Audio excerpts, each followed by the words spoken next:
하나님 아버지, 하나님께서 저희들에게 베풀어 주신 은혜로 지난 밤도 평안하게 잠들어 쉼을 얻을 수 있게 하셨고, 이 아침 다시금 저희들에게 새 힘 주셔서 새 하루를 시작할 수 있도록 은혜 더하신 것을 참 감사드립니다. 가만히 생각을 해보면 어제 있었던 일이 여전히 있을 것이고, 어제 염려했던 일이 오늘도 저희를 부담스럽게 할런지 모르지만, 주님께서는 상황을 바꾸시기보다는 저희의 마음을 믿음으로 꼭 붙들어 주시고 채워 주셔서 저희가 문제 앞에 대하는 자세를 새롭게 하여 주셨습니다. 그래서 믿음의 사람으로 거듭나게 하셔서 그 어떤 것도 근심할 문제가 아니라 하나님을 더욱 의지할 제목이 되게 하신 것을 감사드립니다.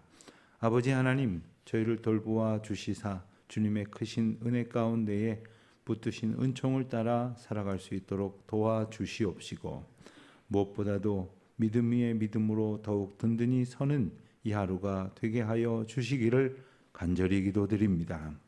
거룩하신 하나님, 이 어지럽고 혼탁한 세상 속에서 저희들을 십자가의 능력으로 구별하여 주셨사오니, 오직 오늘도 세상의 헛된 지식과 욕망을 쫓아가는 것이 아니라 오직 주님의 지혜로 말미암아 깨닫게 하시는 은혜를 따라 살아가기를 기뻐하고 소망하는 저희들 되게 하여 주시옵소서. 하나님, 오늘도 저희를 미혹해 하는 이야기들이 또 얼마나 많이 있겠습니까마는 주여 저희를 돌보아 주시사 주님의 지혜로 굳건히 서는 자들 되게 하여 주시옵소서. 하나님 아버지, 저희 교회가 이제 새로운 예배당으로 이전하고 이제 어느덧 3달이 가까워져 갑니다. 하나님, 저희에게 베푸신 은혜로 새로운 예배당에서의 삶이 또 저희 공동체의 하루하루가 순조롭게 정착되게 하여 주시니 참 감사합니다. 하오나 이렇게 좋은 예배당을 주셨지만 저희가 온 마음을 다하여 함께 기도하지 못했고, 또한 이 아버지의 거룩하신 집에서 하나님과 만나 하나님을 기쁘시게 하며 또한 저희의 삶에 오직 소망으로 주의 말씀을 붙드는 귀한 역사가 모든 사람들에게 더욱 충만하게 하여 지기를 소원하오니, 주여 저희들을 한 사람 한 사람 마음 가운데에 성령의 충만하심을 경험하게 하여 주시옵시고, 새롭게 하시는 은혜로 거듭나고 새롭게 태어나고 다시 태어나는 놀라운 역사가 있게 하여 주시기를 기도하옵나이다. 각 부서와 구역과 기관이 부흥을 경험하게 하여 주시옵시고, 저희가 새로운 소명으로 하나님 앞에 나아갈 때에 용기를 얻어 순종할 때마다 하나님께서 그 가운데에 능하신 손길로 저희를 붙드심으로 아름다운 성령의 열매가 맺어지게 하여 주시기를 기도드립니다. 사랑하는 우리 자녀들을 믿음 안에서 잘 양육하는 교회 되게 하여 주시옵소서. 우리 청년들을 복음으로 격려하고 굳건히 세워갈 수 있는 교회 되게 하여 주시옵소서. 연로하신 어르신들, 병약한 성도님들 천국 소망으로 굳건히 세워가는 교회 되게 하여 주시옵소서. 하나님께서 허락하신 비전의 자리마다 저희에게 소원과 기도와 정성을 함께 보내고, 또한 저희도 때를 얻든지 못 얻든지 달려나아갈 수 있는 교회 되게 하여 주시옵소서. 하나님, 오늘도 국내외에서 동역하고 있는 우리 귀한 동역자들 주님께서 믿음 위에 믿음으로 풍성히 세워주셔서 그 하고자 하는 모든 일들이 주님의 인도하심 가운데 형통함의 복을 누리게 하여 주시옵시고, 다만 우리의 자랑이 아니라 십자가의 영광이 드러나는 귀한 날들 되게 하여 주시옵소서. 예배당을 아름답게 가꾸기 위하여 여러 모양으로 수고하는 종들을 축복하여 주시옵시고, 특별히 해외에서 지방에서 언제나 본교회를 두고 항상 중심을 다하여 기도하고, 또한 마음과 생각과 뜻과 힘을 모으는 모든 이들에게 하늘의 신령한 은혜와 땅의 복된 걸음을 예비하여 주시옵소서. 하나님, 오늘도 저희에게 기도 제목을 주셔서 저희들이 소중하게 붙들고 이 말씀 앞으로 가지고 나왔습니다. 응답받게 하여 주시옵시고, 말씀의 능력으로 저희의 모든 문제가 해결받는 복을 얻게 하여 주시옵소서. 이날이 평안한 날 되게 하시고 모여 말씀을 나누는 이들이나 하나님 앞에 간절한 기도를 나누는 이들이나 사명을 함께하는 이들이나 주의 권속들에게 허락하시고자 약속하신 은혜를 풍성히 누리게 하여 주시옵소서. 감사하오며 이 모든 말씀 우리 주 예수 그리스도의 이름으로 기도드립니다. 아멘. 고린도전서 2장 1절로 9절까지 말씀 우리 함께 봉독하도록 하겠습니다. 고린도전서 2장 1절로 9절까지 말씀 우리 함께 봉독하십시다. 형제들아, 내가 너희에게 나아가 하나님의 증거를 전할 때에 말과 지혜 아름다운 것으로 아니하였나니 내가 너희 중에서 예수 그리스도와 그의 십자가에 못 박히신 것 외에는 아무것도 알지 아니하기로 작정하였음이라. 내가 너희 가운데 거할 때에 약식 두려워하고 심히 떨었노라. 내 말과 내 전도함이 설득력 있는 지혜의 말로 하지 아니하고 다만 성령의 나타나심과 능력으로 하여 너희 믿음이 사람의 지혜에 있지 아니하고 다만 하나님의 능력에 있게 하려 하였노라. 그러나 우리가 온전한 자들 중에서는 지혜를 말하노니 이는 이 세상의 지혜가 아니요 또 이 세상에서 없어질 통치자들의 지혜도 아니요 오직 은밀한 가운데 있는 하나님의 지혜를 말하는 것으로서 곧 감추어졌던 것인데 하나님이 우리의 영광을 위하여 만세전에 미리 정하신 것이라.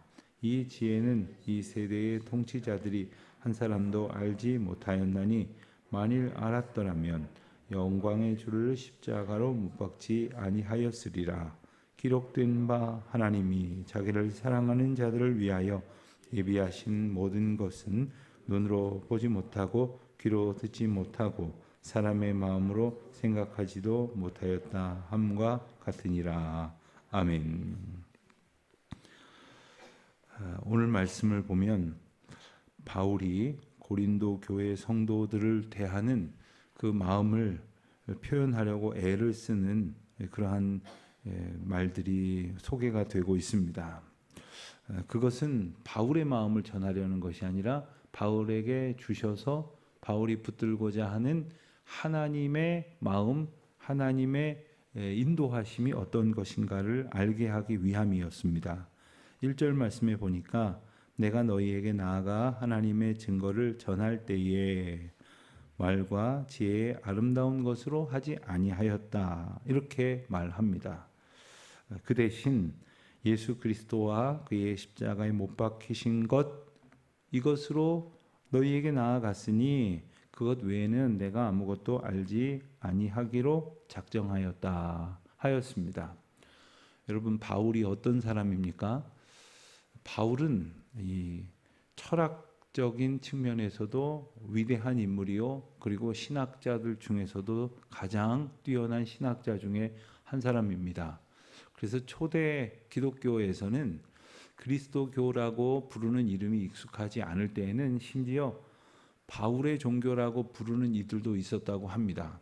그도 그럴 것이 사실 이 복음서는 예수님에 관한 복음의 내용을 담았다고 한다면 그 복음서의 내용으로부터 그리고 예수님의 말씀과 예수님의 행적으로부터 비롯된 모든 것들을 신학적으로 분석해서 증거한 책들이 바로 바울 서신인데 그 바울 서신을 바울이 신학적인 통찰을 가지고 써 내려갔던 것 아닙니까? 그래서 신약 성경 전체 분량 가운데 절대적인 분량을 바울이 홀로 기록했으니 사람들은 생각을 하기를 이것이 예수 그리스도의 복음이라는 것을 미처 명확하게 깨닫지 못한 사람들은 이것 한 누가 쓴 거냐 했을 때 복음서는 이 사람 저 사람이 썼는데 서신서는 한 사람이 꽤 많은 분량을 썼으니 그의 위대함을 놀랍게 여기며 바울의 종교다라고까지 말한 사람이 있었다는 겁니다. 물론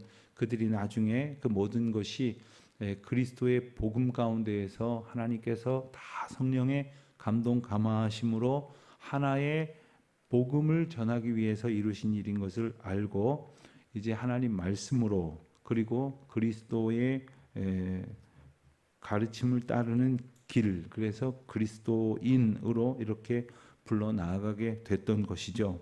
그러니 바울이 지식이 부족했겠습니까? 철학이 없었겠습니까?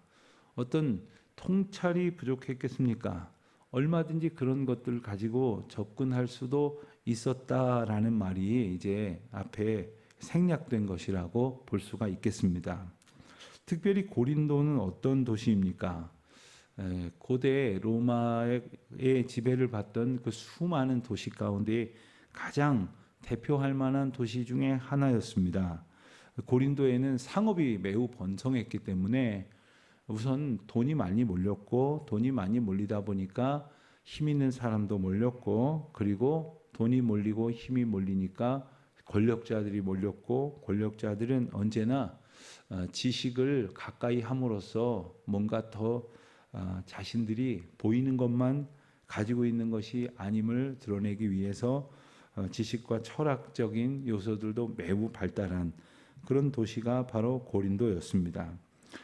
그렇게 세상의 모든 자랑할 만한 것들이 가득히 있는 고린도에 다가간 바울이 자신에게 있었던 그 지식과 철학과 어떤 식으로든지 세상 지혜를 가지고 얼마든지 이야기할 수 있었지만 그것으로 나아가지 아니하였다라고 말하는 것은 이건 아주 단순한 이야기가 아닙니다. 왜 그렇게 나아갔는지를 알아주기를 원하는 것이기 때문에 그렇습니다. 바울은 한 가지 자신의 개인적인 상황을 더 설명하면서 십자가만을 붙들고 나아갔던 그 자신의 그 진정성을 강조하려고 하는 말씀이 3절 이하에 이렇게 표현이 됩니다. 내가 너희 가운데 거할 때에 약하고 두려워하고 심히 떨었노라 했습니다. 이 말은 2차 전도 여행 당시에 고린도에 들렀을 때에 바울의 심경이 이러했다는 이야기입니다. 지금 이제 3차 전도 여행 중에 에베소에 머물면서 이제 이 편지를 쓰고 있었기 때문에 회상 장면이 되겠지만 고린도에 1년 6개월 동안 머물면서 그들에게 말씀을 가르치고 그들에게 십자가의 도를 전할 때 바울의 심적 형편이 이러했다는 겁니다. 왜 약하고 두려워하고 심히 떨었을까? 몇 가지 이유를 생각해 볼 수 있을 것인데 우선 당시에 바울의 상황이 실제로 실질적인 그러한 연약함 가운데 있었다는 겁니다. 다시 말하면 몸도 마음도 몹시 지쳐 있었다는 겁니다. 2차 전도 여행의 여정을 이렇게 보면은 아시아에 머물던 바울 일행이 이제 드로아에서 환상을 보죠. 건너와서 우리를 도우라 하는 그 환상을 보고서는 마게도니아 성읍, 그러니까 지금의 유럽 땅으로 넘어갑니다. 그 유럽 땅에서 이제 빌립보라고 하는 도시에 들렀을 때 어떤 일이 있었습니까? 빌립보에서 복음을 듣는 자들이 생겨남으로써 큰 반향을 일으키게 되어 가고 있을 무렵에 그들은 감옥에 갇히게 돼서 그 유명한 그 주 예수를 믿으라 그리하면 너와 내 집이 구원을 얻으리라 하였던 간수에게 전한 복음 선포의 메시지가 나오는 바로 그 사건, 그 빌립보에서의 감옥 탈출 장면을 여러분이 기억하실 텐데 우리는 그 빛나는 복음 전파의 사건을 주로 기억하지만 어찌하였든 간에 바울의 형편은 감옥에 갇힌 상황이었지 않습니까? 그렇게 해서 빌립보에서 큰 역사를 보았지만 결국 떠밀리듯이 떠나게 되었고 그리고 들렀던 곳이 바로 데살로니가였는데 거기서도 아주 극심한 박해를 받았던 기억을 바울이 가지고 있었습니다. 그리고 나서 베레아에 갔는데 그 베레아 사람들 또한 바울을 환대하지 아니하였습니다. 결국 거기서도 쫓겨났고 그리고는 이제 들른 곳이 바로 아덴이었습니다. 아덴이 우리가 오늘 표현하는 식으로 말하면 아테네죠. 아테네는 그 어떤 고대 도시보다도 철학이 발달하고 그리고 세상 지식이 아주 높임을 받는 그런 곳이었습니다. 바울이 이때까지만 해도 나도 공부 좀 했으니 나도 책을 좀 읽었으니 나도 철학에 관해서는 일가견이 있으니 하는 마음으로 그래도 용기를 내서 그들과 함께 철학 논쟁을 단판을 짓듯이 붙어보려고 했지만 결국 논쟁 가운데에서는 어떤 그 성과를 거두었을지는 모르지만 아무도 그 누구도 그 아덴에서 그 바울이 전하는 복음을 선뜻 받아들이려고 하지를 않았습니다. 그리고 나서 들른 곳이 바로 고린도입니다. 그러니까 바울이 건너와서 우리를 도우라 하는 그 음성을 듣고 벅찬 포부를 가지고 유럽으로 넘어갔지 않습니까? 그런데 가는 곳마다 감옥에 갇히고 쫓겨나고 그리고 복음을 전했는데 아무도 받아들이지 않고, 그러니 바울 심정이 어땠겠습니까? 그리고 나서 바로 고린도에 들른 겁니다. 그러니까 정말 두려운 거죠. 정말 힘이 떨었던 거죠. 그리고 몸도 마음도 정말 약해졌던 거죠. 여러분, 사람의 심리가 말이죠. 자그마한 성공이라도 하나 거두면 뭐든지 다 성공할 것 같고, 또 실패를 경험하면 하는 일마다 이제는 다 안 될 것 같은 그런 절망을 경험하게 됩니다. 그런데 이게 한 번도 아니고 두 번, 세 번 실패를 반복하면 얼마나 의기소침해집니까? 얼마나 약해집니까? 바울이 바로 그런 형편이었다라고 말합니다. 4절에 보니까 내 말과 내 전도함이 설득력 있는 지혜의 말로 하지 않고 다만 성령의 나타나심과 능력으로 하여. 그러니까 바울이 이렇게 약함을 경험하게 되었을 때 얻은 귀한 소득이 있었습니다. 그것은 뭐냐면 내 말재주, 그러니까 바울이 아는 것도 많고 그리고 그걸 가지고 그들 가운데 얼마든지 논쟁할 수 있었으니 그가 언변이 얼마나 귀했겠습니까? 내 지식, 내 통찰, 내 경험, 이런 것 가지고 하지 아니하여야겠다는 것을 깨닫고 다만 성령의 나타나심과 성령의 능력만을 가지고 이와 같은 복음의 역사를 이루어가야 한다는 것을 비로소 깨닫게 되었다는 것입니다. 어떤 분이 교회학교 교사를 하는데 잘 성경도 잘 모르고 그리고 또 학생들을 가르친다는 것이 참 두려워서 뭐 목요일 되면 막 조바조바해지고 금요일 되면 막 정신이 없어지고 토요일 되면 아무것도 못하고 공과책을 펴놓고 열심히 공과 준비를 하셨더랍니다. 근데 몇 년 하고 보니까 공과책이 맨 비슷한 것 같고 뭐 다 아는 것 같고 얼마든지 할 수 있을 것 같고, 그래서 아침에 한번 휙 보고 가더랍니다. 그리고는 그렇게도 안 하더랍니다. 그런데 가만히 보니까 처음에는 어린 학생들한테 예수님을 전하고 복음을 전했는데 나중에 가서 한다는 소리가 야 너희들 말이야 크면 말이다. 이 세상살이라는 게 뭔지 아니? 그 진짜 성공하려면 뭐 해야 되는지 아니? 해가면서 세상에서 겪었던 자기 경험, 자기가 성공했다고 생각하는 자기의 지난 날들을 이야기하고 있더랍니다. 여러분, 십자가의 그리스도를 증거하지 않으면 헛소리하게 마련입니다. 십자가의 그리스도를 붙들지 않으면 아무거나 붙들 수밖에 없습니다. 더군다나 이 삶이 흔들린다고 생각할 때는 더더욱이 그렇습니다. 요즘도 그런 사람이 있습니까마는 예전에 제가 어렸을 적에 저희 외갓집이 안양에 있었는데 용산역에서 안양으로 가는 그 수원행 전철을 타면 어머니랑 같이 이렇게 전철을 타고 갈 때가 있었는데 한 10살도 채 안 됐을 때였을 것 같아요. 그러면 제가 나 이거 아무것도 안 잡고 한번 가보겠다고 그리고는 이렇게 버티고 서서 그런 어린아이들 보신 적 있죠? 그리고는 이렇게 흔들흔들 중심을 잡아봅니다. 그러다 갑자기 요즘처럼 철로가 매끄럽지 않으니까 이음새가 좀 덜컹거릴 때가 있는데 그럴 때 앞에 있는 그 손잡이를 딱 붙들면 될 텐데 갑자기 탁 흔들리면 뭐 어떻게 되는 줄 아세요? 그냥 아무거나 붙들어요. 그냥 이 아저씨도 한번 붙들고 그리고 남의 학생 가방도 한번 붙들고 뭐 심지어는 붙들면 넘어질 것들, 고정되지 않은 것을 붙들고 몇 번 넘어져 왔는지 모릅니다. 자, 우리가 이 세상을 살아가는 동안에 흔들리지 아니하는 십자가의 복음을 붙들지 않으면 제 아무리 넘어지지 않을 것 같아 보이는 대단한 것이라고 여겨져도 그걸 붙들 수밖에 없고 그리고 넘어질 수밖에 없다는 사실을 우리는 잊지 말아야 할 것이겠습니다. 바울은 말합니다. 너희 믿음이 5절입니다. 사람의 지혜이지 아니하고 다만 하나님의 능력에 있게 하려 하셨노라. 그러니까 하나님께서 우리에게 주신 그 믿음도 마찬가지입니다. 믿음 위에 믿음이 더하여질 수 있도록 오직 하나님의 능력만을 의지하게 하신다. 이것이 은혜다라는 겁니다. 자, 그렇지만 6절부터 9절까지 말씀을 보면 세상을 살아가는 사람들의 모습은 어떠했느냐? 지혜를 말하고 그리고 이 세상에서 능력을 구하고 찾고 있는데 이 말씀이 우리에게 주시는 메시지는 뭐냐면 단순히 하나님의 지혜는 세상이 말하는 지혜와 차원이 다르다라는 정도의 말을 하려는 것이 아닙니다. 그리고 세상에 있는 지혜를 부정하려는 것도 아닙니다. 세상도 지혜가 있고 세상 지혜도 수많은 세월 동안 수많은 사람들의 경험과 깨달음이 축적된 것입니다. 귀합니다. 가치가 있습니다. 그러나 그건 한계가 있다는 겁니다.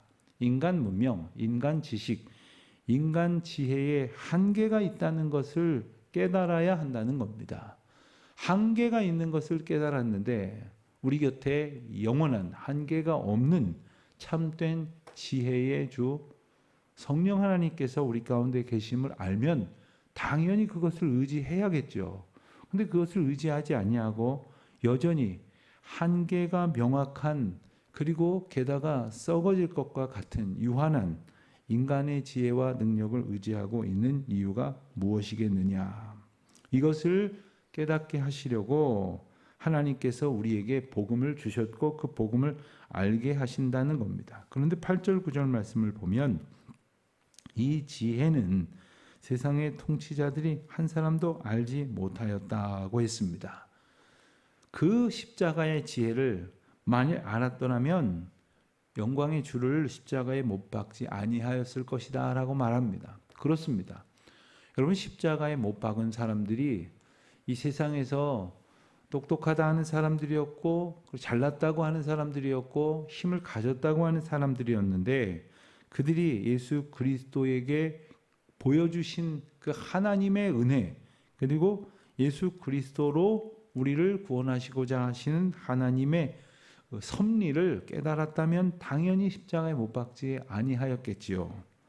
그러나 그것을 깨닫지 못했기에 결국은 이런 참남한 짓까지 벌이게 되었다는 것이니 우리가 그 지혜를 깨닫지 못하면 우리 또한 어리석어서 어떻게 인생을 허비할런지 모를 것임을 우리가 인정해야 한다는 사실입니다. 여러분 오늘도 우리가 여러 가지 일들을 하게 될 것입니다. 그 일을 잘하기를 원하고 또 남들보다 더 잘하기를 원해서 그리고 그 뒤에 한마디 붙이지 않습니까? 그래서 하나님께 영광을 돌리겠다고 말하지 않습니까? 그런데 그 모든 과정 속에서 하나님의 깨닫게 하시는 은혜 그리고 하나님께서 인도하시는 그 길로 걸어가는 순종을 알지 못하면 아무 소용이 없다는 거죠.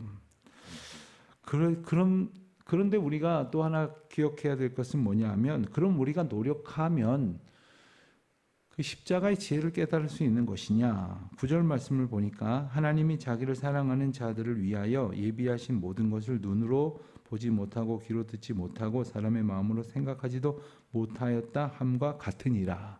이 말씀은 무슨 뜻입니까? 하나님께서는 사람들로 하여금 볼 수도 있게 하시고 들을 수도 있게 하시고 깨달을 수도 있게 하시지만 반대로 볼 수 없게도 하시고 깨달을 수 없게도 하시고 들려도 알지 못하게도 하신다는 겁니다. 그러니 인간 스스로 지혜를 얻을 수도 없고 인간 스스로 복음을 발견할 수도 없다는 것입니다. 인간 스스로 복음을 깨달을 수도 없다는 것입니다. 그렇기 때문에 복음은 발견의 영역이 아니라 계시의 영역이다라고 말하는 것입니다. 우리가 아무리 백날 앉아서 돌을 닦는다고 깨달아지는 게 아니고 하나님께서 우리 가운데에 문을 열고 들어오셔서 우리 가운데 깨닫게 해주시는 은혜를 베풀어 주셔야만 깨달을 수 있다는 겁니다. 슬픔을 이기는 것도 마찬가지입니다. 또한 성공 앞에서 교만하지 않을 수 있는 것도 마찬가지입니다. 하나님이 주시는 생각으로 채워질 때에 슬픈 상황도 소망으로 바꿀 수 있는 것이고, 보통 사람 같으면 벌써 교만해져 가지고 뭐 세상이 다 자기 것인 줄 알겠으나, 하나님의 깨닫게 하시는 은혜를 얻은 자는 아무리 세상 사람들이 높이 보고 부러워한다 할지라도 그럴수록 더욱더 주님께만 영광을 돌리는 그런 사람이 될 수 있을 것이라는 것을 알게 하시는 것이죠. 여전히 우리가 살아가는 현대 사회는 세상의 지혜로워 보이는 것들을 귀히 여기고 숭배하기까지 합니다. 그러나 오늘 우리는 다시금 그러한 헛된 것을 쫓아가고 헛된 것을 높이고 그 앞에서 마치 아무런 영적 자존심도 없는 사람처럼 머리 조아리고 있는 그 사람들 앞에서 오직 하나님의 지혜만을 소망하며 하나님의 지혜만을 바라며 그 하나님의 지혜를 채워주심으로 기뻐하며 오직 주님의 능력을 힘입어서 찬송 가운데 살아가는 저 여러분의 이날 하루가 되시기를 주님의 이름으로 축원드립니다. 기도하겠습니다. 하나님 아버지 감사합니다. 연약하고 어리석은 저희의 생각을 패하시고 주의 말씀으로 주님의 지혜를 덧입혀 주시옵소서. 성령의 능력으로 깨닫는 하나님의 지혜가 또한 성령의 능력으로 발현되어져서 저희를 통하여 또 수많은 사람들에게 증거될 수 있도록 부족하나마 저희를 사용하여 주시옵소서. 예수님의 이름으로 기도합니다. 아멘. 하늘에 계신 우리 아버지, 아버지의 이름을 거룩하게 하시며 아버지의 나라가 오게 하시며 아버지의 뜻이 하늘에서와 같이 땅에서도 이루어지게 하소서. 오늘 우리에게 일용할 양식을 주시고 우리가 우리에게 잘못한 사람을 용서하여 준 것 같이 우리 죄를 용서하여 주시고 우리를 시험에 빠지지 않게 하시고 악에서 구하소서. 나라와 권능과 영광이 영원히 아버지의 것입니다. 아멘.